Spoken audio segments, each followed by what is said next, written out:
മൂവാറ്റുപുഴ നഗരസഭയിലെ എസ്.സി. വിദ്യാർത്ഥികൾക്കായി പഠനോപകരണങ്ങൾ വിതരണം ചെയ്തു. നഗരസഭാ ചെയർപേഴ്സൺ ജോയ്സ് മേരി ആന്റണി പഠനോപകരണങ്ങളുടെ വിതരണ ഉദ്ഘാടനം നിർവഹിച്ചു.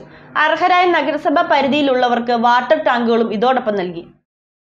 മൂവാറ്റുപുഴ നഗരസഭയിലെ പട്ടികജാതി വിഭാഗം വിദ്യാർത്ഥികൾക്കായി പഠനോപകരണങ്ങളുടെ വിതരണവും വാട്ടർ ടാങ്ക് വിതരണവും നടന്നു. പദ്ധതിയുടെ ഭാഗമായി പഠനത്തിനാവശ്യമായ ടേബിളുകളും കസേരകളും ഉൾപ്പെടെയുള്ള പഠനോപകരണങ്ങൾ നഗരസഭാ ചെയർപേഴ്സൺ ജോയ്സ് മേരി ആന്റണി വിതരണം ചെയ്തു. മൂവാറ്റുപുഴ നഗരസഭയിലുള്ള എല്ലാ എസ്.സി. വിദ്യാർത്ഥികൾക്കുമുള്ള പഠനോപകരണങ്ങളുടെ വിതരണമാണ്. അതിൽ അവർക്ക് പഠിക്കാൻ ആവശ്യമായിട്ടുള്ള ടേബിളും കസേരയും ഉൾപ്പെടെയുള്ള കാര്യങ്ങൾ നമ്മളിന്ന് ഡിസ്ട്രിബ്യൂട്ട് ചെയ്യുന്നുണ്ട്. മറ്റ് പഠനോപകരണങ്ങൾ അതോടൊപ്പം തന്നെ വീടുകളിലേക്കുള്ള വാട്ടർ ടാങ്കിൻ്റെ വിതരണവും ഇന്ന് നടത്തുകയാണ്.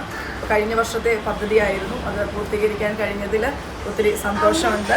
എല്ലാ കുഞ്ഞുങ്ങൾക്കും ഈ ഒരു വർഷത്തിൽ ഈ ഒരു മേശയ്ക്ക് ഉപയോഗിക്കുമ്പോൾ അവർക്ക് ഏറ്റവും നന്നായിട്ട് പഠിക്കാനായിട്ട് സാധിക്കട്ടെ. കുട്ടികൾക്ക് പഠനത്തിന് വേണ്ടിയിട്ടുള്ള എല്ലാ സാഹചര്യങ്ങളും ഒരുക്കുക എന്നുള്ളത് നഗരസഭയുടെ ഒരു ലക്ഷ്യമാണ്. അതെല്ലാ തലത്തിലുമുള്ള എല്ലാ വിദ്യാർത്ഥികൾക്കും എല്ലാ സൗകര്യങ്ങളും ഒരുക്കുവാനായിട്ട് നഗരസഭ മുൻപന്തിയിട്ടുണ്ടാവും. ഈ കുട്ടികൾക്ക് എല്ലാവിധ ആശംസകളും നേരുകയാണ്. വിവിധ കുടുംബങ്ങൾക്കായി വാട്ടർ ടാങ്കുകളും വിതരണം ചെയ്തു.